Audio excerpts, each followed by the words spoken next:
ایک سوال پوچھا گیا کہ 786 اور 92 بہت سارے لوگ اپنے گھروں میں اپنی گاڑی میں لکھتے ہیں، اس کی شرعی حقیقت کیا ہے؟ دیکھیں اصل بات یہ کہ 786 حروف ابجد کے اعتبار سے بسم اللہ الرحمن الرحیم ہے، اور بسم اللہ الرحمن الرحیم تو نہیں کہہ سکتے، اس کا ایک مخفف اشارہ کہہ سکتے ہیں۔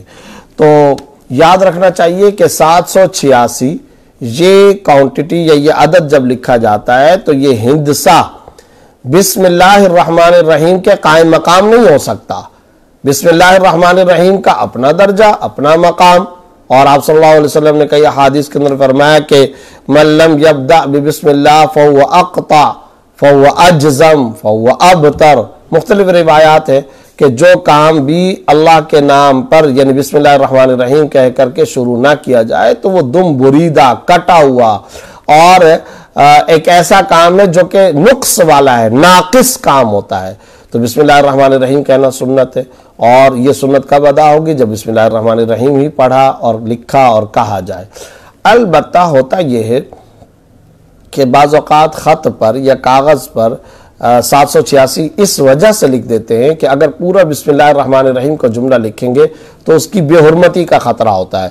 تو ایسے میں طریقہ کار یہ اپنانا چاہیے کہ بسم اللہ الرحمن الرحیم تو زبان سے ادا کر لیں، علامت اور اشارے کے لیے 786 لکھ دیں، تاکہ اگلا جب پڑھے گا اور اس کاغذ کو ہاتھ میں لے گا تو 786 کی وجہ سے اس کے ذہن میں بسم اللہ کا تصور آ جائے گا اور بسم اللہ کی یاد دہانی ہو جائے گی۔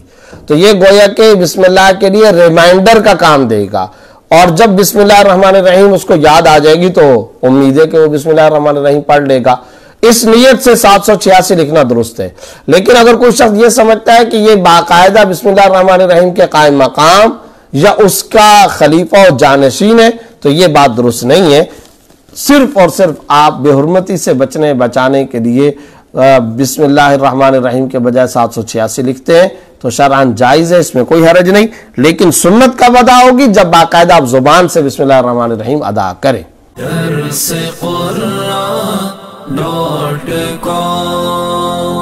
www.darsequran.com